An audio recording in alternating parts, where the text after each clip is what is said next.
the greatness of the month of Adar and how the birth of Moshe created this extra strength which changed the mazel of Adar to go in our favor. And so we started to explain that the mazel of Adar is really the Indian of the ayin, right?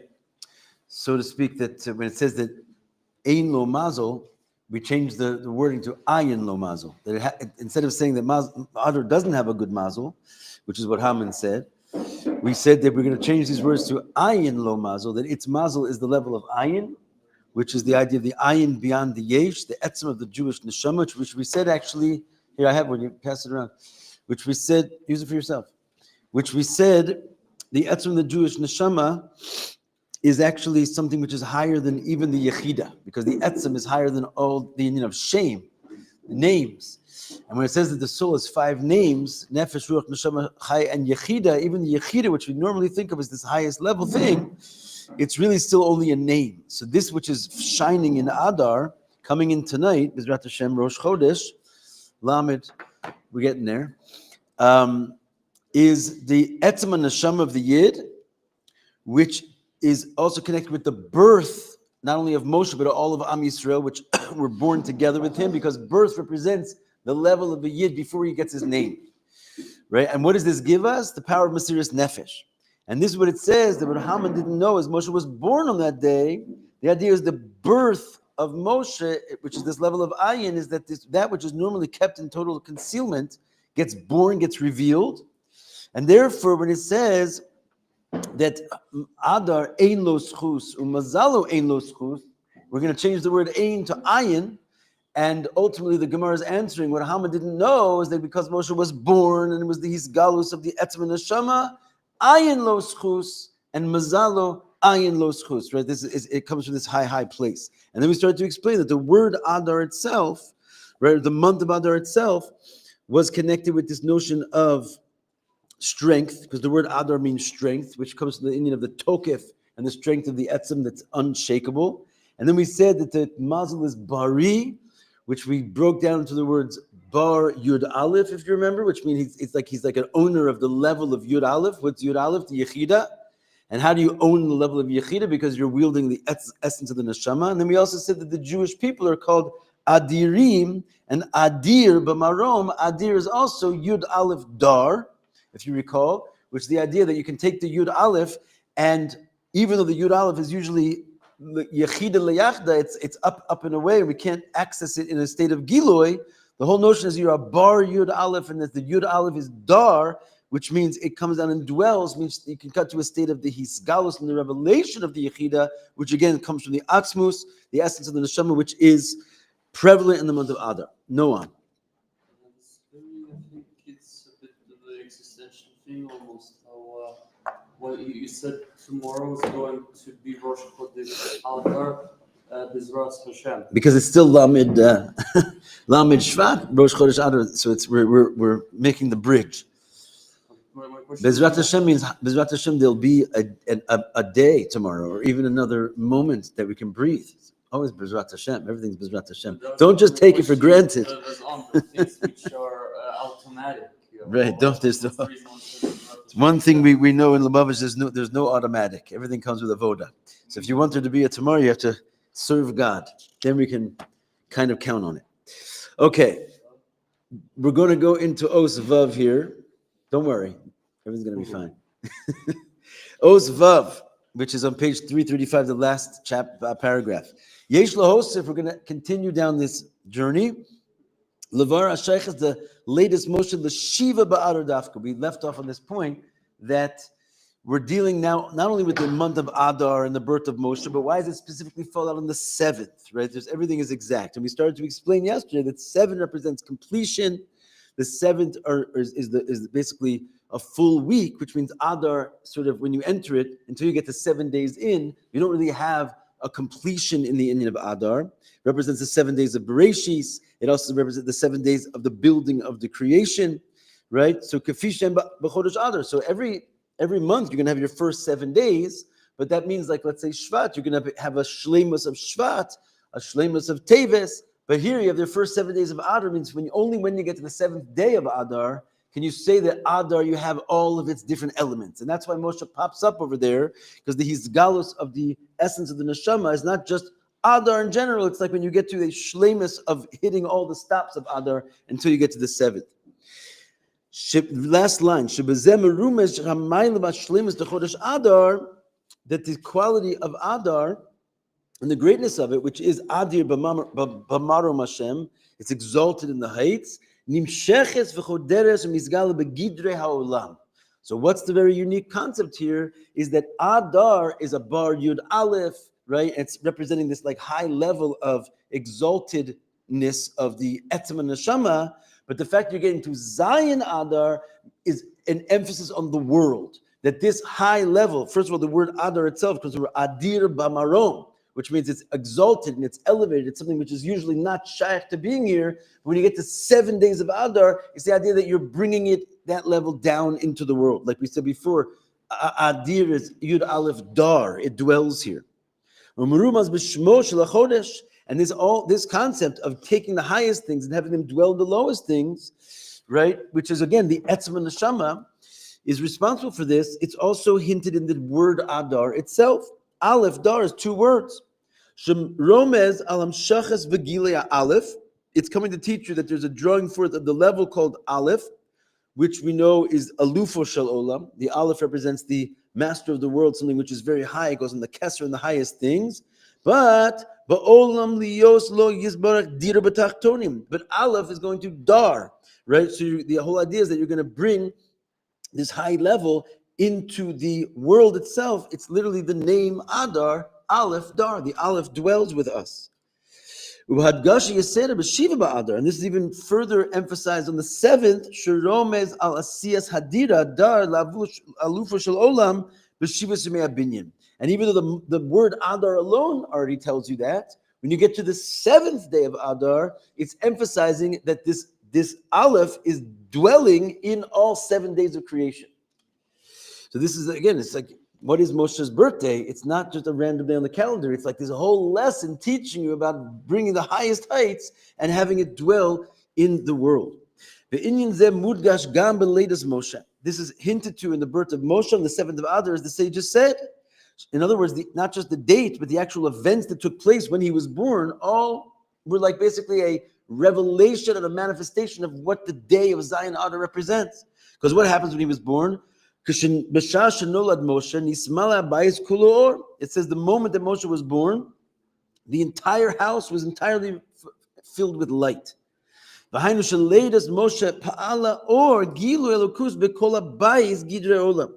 see? That Moshe's birth is this like a combination of these 2 qualities of light, but filling the house, which is essentially what is the Indian of Aleph Dar, especially in the 7 days, which is the Indian of the building of creation. So Moshe's birth was like a little Zion Adar happening in the house right there. And we could see even further, everything that Moshe represented was basically a little Zion Adar. All of Moshe's being was a representation of the highest levels being cloaked and dwelling in the lowest levels. All of his days of his life were an extension of his birth. What was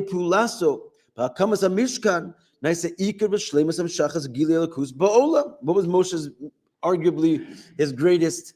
I had a few highlights over there, but he says like the shleimus of his work really, when it says Basil Lagani Achosi Kala, how do we see that Moshe sort of finished the job of bringing the Shekhinah down to earth? It's not even Matan Torah actually, it was in the building of the Mishkan.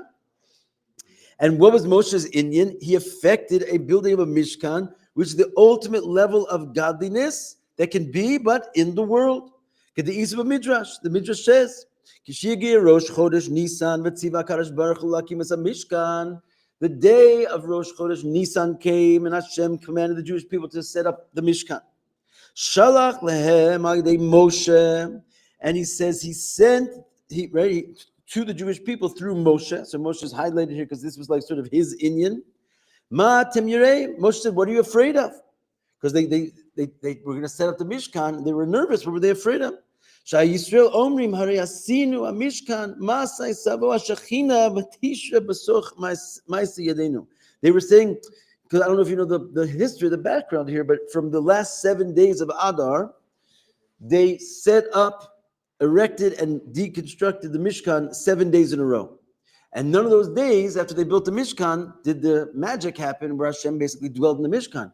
On the Rosh Chodesh Nisan, which was the day right after those 7 days, right? So they were worried. When's Hashem going to dwell with us? So Hashem sent Moshe. Why? Because Moshe's Inyan is Zion Adar, Aleph Dar, in the 7 days of the world, because they were afraid, when is Hashem going to come dwell in the work of our hands? And what did Moshe say? Kvar basi lagani achosi kala. Right? He said, basically, why are the Jewish people afraid? I've already basi lagani. I've already come to my garden, my sister, my bride. Rabbi Yishmael, Rabbi Yossi, lagani ein kasiv kana lagani lagnuni. Right? He brings the basi lagani midrash, and he says, what does it mean? Hashem says, I've already come to my garden. Don't read garden, but rather my chuppah. L'makam shohu ikari b'techila. The place where I originally was, it's interesting, he quotes a midrash slightly different from what it says in the Maimer. That's basically, yeah. So he says here that the question is, why? Wasn't the Ikar Shechina already in the Tachtonim? The cave and Shechat, right? Shechata Adam, Nistalka Shechina Rakir Rishon, and as we know this story very well, once the man started to sin, the Shekhinah started to go away. In other words, what are you afraid from? I can dwell on the earth. The highest level, the Aleph, can dwell in the 7 days of creation. But since the first man sinned and the Shekhinah raised up from one heaven to the next, and then Chatum Mitzrim Nistalka Rekia Shvi, and after the Egyptians it went all the way out to the 7th heaven. The Kenegdan Andu Shiva Tzadikim. They're always pointing out the Indian of 7 over and over again. Because the whole idea of 7 is that the idea of shleimus of being in the world. So 7 Tzadikim Dafka stood up. And they brought down the Shekhinah from the Elyon into the Tachtonim. Avram brought from the 7th to the 6th. And then again, Moshe Hu Ashvi. Right? That's the whole point he's trying to make here. That Moshe was born in Zion Adar. And his function was to bring the highest levels of Elokus. Like it says, when he was born, the light filled the house. He was the 7th who actually brought the Shekhinah down to earth. And this number 7 there is extremely meaningful, because that's basically where the shleimus of Tachton lies, in the number 7. So he was the one who basically brought it. He was the 7th. And Kol Shvin Chavivin, he brought from the Elyon to the Tachtonim. Up until him, it was just going from one level of Elyon to another level of Elyon. He made a Dira B'Tachtonim Kipashuto Aleph Dar. How? From the 7th. So everything in his life was basically like a little miniature Zion Adar running around, chasing him around. Amar Moshe Borida La'aretz. Lahosif. Let me just pause for a second. A lot of talking. Everybody's following along. Questions, answers, concerns. L'chaim. All right, on we go. Let's talk about today, for today. Lahosif, unless we're out of time. Lahosif tchilas hakamas hamishkan. So to add that on this same concept of the number 7, we're still working this, that in the beginning of the standing up of the Mishkan, b'shivas mea miluim, which were the 7 days of sort of practice, which I just mentioned was the last 7 days of the month of Adar. He would erect it and then break it apart day after day, right? So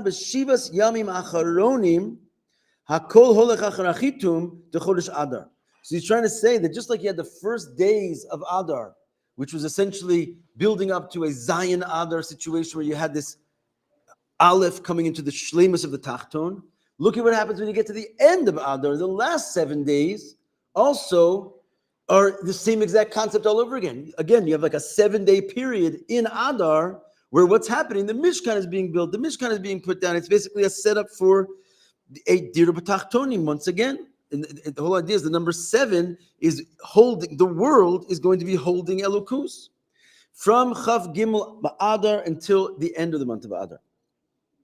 V'yesh Lomar. So here's the point he's trying to make. So in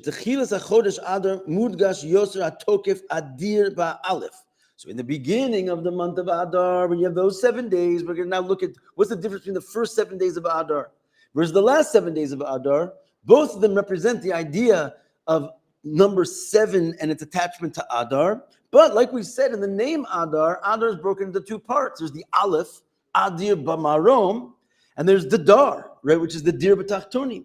So he says the first 7 days of Adar, it's more emphasized the idea of the Aleph of Adar, right? Which is basically Moshe was born, the house was filled with light, right? Which is L'mayl Me'olam. The emphasis in the beginning of Adar is still Adir Bamarom. In other words, in the beginning, there's more of an emphasis on the Aleph. So the month itself sort of brings together the Aleph and the Dar within the days of the month. The first 7 days is more shaykh to the Aleph, even though it's still Adar, but it's more shaykh to the first part of Adar. And then the Hemshech of the Chodesh, as you continue with this Inyan, right? Starting mainly from the 7th of Adar, where Moshe is born, and how much more so when you start to get towards the last week and the end and the conclusion of Moshe actually building the Mishkan, then it's emphasized, right, the ultimate kavanah that this Aleph of Adar should be revealed in the world. And therefore the Dar part of Adar is more emphasized in the fact that they established the Mishkan, right, in these last 7 days. Aval, gam b'siyumo shel chodesh Adar, shabo yizchilu hakamas hamishkan. This is a little bit like of a downer in a certain sense in the overall view, or not yet. We're getting to a downer. He says, but this is the downer. He says in the conclusion of the month of Adar, right, where yes, they began to build the Mishkan, Amidu Moshe leMishkan shamesh bo parko b'chol yom. So Moshe established it, he erected it, he deconstructed it every day over the 7 days of the Miluim. But what happened? Lo shar sabo shechina. At the end of all that Adar was supposed to be the big Aleph Dar. It didn't quite come into the Mishkan yet. All 7 days, it was just a practice for the ultimate Shekhinah coming into the world. Which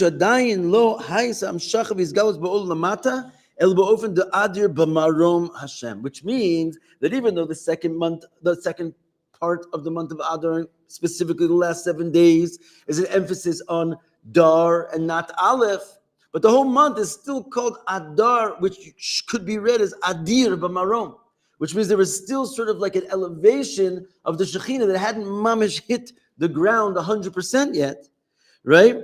And therefore, the Ikram Shach and these gallows of the Olam Lamata Idea Kamas Mishkan Ba'ofen Shel Kavirus V'Ashras Shekhinah Bo. Therefore, when does it mainly happen where the Shekhinah comes to the earth and affixes itself to the earth? It was actually on Rosh Chodesh Nisan.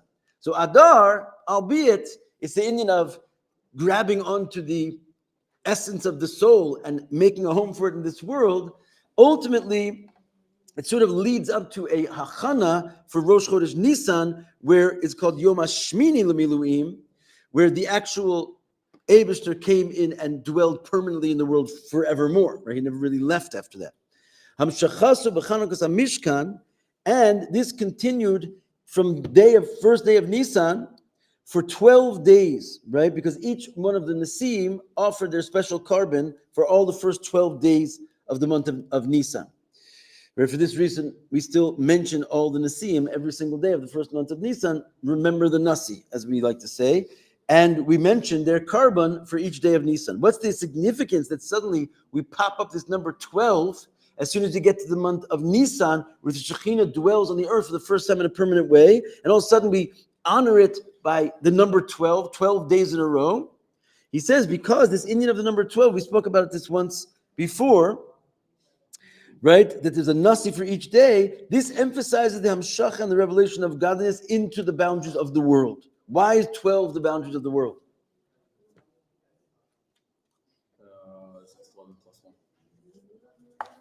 11 plus 1. Okay, good. We're bringing it down from the Adar. But why? What does 12 have to do with the world? Yud Beis Gvulei Alachson. What is that? What is it? What are they? First of all, we just said the 12 diagonal lines, right? What are the 12 diagonal lines? We talked about this at Yud Tes Kislev, and I almost walked down on you guys. What are the 12 diagonal lines? It's 6 in The directions? The three and the 4 lines? 12 diagonal lines? What in Atzilus? What in Atzilus? What's that? Basically, if you take all the spheres of Atzilus and the lines which connect them, how many lines are there? Well, 3 mothers. How many lines are there? 22, right? There's 22 lines which connect the 10 spheros. 3 of them are horizontal, 7 of them are vertical, right? And then there's 12 diagonal lines. Those are called the Yud Beis Gvulei Alachson, right? They're the 12 diagonal lines. What is their shaykhs to the world? Right? It's from those 12 diagonal lines that ultimately would create what we know as time and space, right? That's why there are, as he says here, 12 tzirufei Shem Havaya, right? These 12 different combinations of the name Havaya, because you could take the name Yud Kei Vav Kei, you can divide it into 12 different ways, right? Which is, what does the word Havaya mean? Mahave, which means to bring things into existence, which means all of existence of time and space and earth is basically divided up into these 12 parts. So we see that there's one Shem Havaya for Nisan, another one for Iyar, another one for Sivan. Each basically aspect of creation has a bringing into being from one of these 12 dimensions, right? And this is where literally time comes in. That's why there's 12 months in the year. That's why there's 12 hours in a day. And that's time. When it comes to space also, I think we mentioned before, if you take any object, right, and you take each side of the 6 sides, let's say, of a square, of a cube, right, and you put 2 diagonal lines to define its contours, right? If there's a line going like this and a line going like this, I basically, whether it's curvature or whether it's straight, you derive the parameters of each side. There's 6 sides. Each side has these 2 lines which describe their parameters, and there's like basically the origin of space, right? The 6 directions: north, south, east, west, up, and down, and each one is basically with these 2-dimensional lines. So this is basically all of time and space comes from these 12 diagonal lines in their source of all sources. And what he's trying to say here is that the whole purpose of creation is to make a dira b'tachtonim. We're in Adar, we're mamish close, right? We have the Aleph, we have the Dar, we have Moshe Rabbeinu, the Etzem and the Neshama, but ultimately, even at the end of Adar, which is the last 7 days, representing like the world and the number 7, and making the Mishkan, even ultimately the true revelation of the Dir B'Tachtonim comes in Nisan, which even though it's really the first month, in this capacity, it's like the 12th month, it's like the next level. And in that month, you start with, boom, the actual Shekhinah coming down, and then 12 different like permutations of that through the 12 different tribal leaders. And this is the idea of mamish, the highest level, coming down into not just 7, which is the days of the week, but into 12, all the details of creation. And this is what's called Nisan, from the word Nes, and Nisei Nisim, because there's no greater miracle than having the highest possible levels being cloaked in the lowest reality. Okay, so we kind of got away from Adar there, but we're going to come back to Adar in a minute. Next time, B'ezrat Hashem. Next week, when we actually start Parshas Tetzaveh, and we'll be right on time.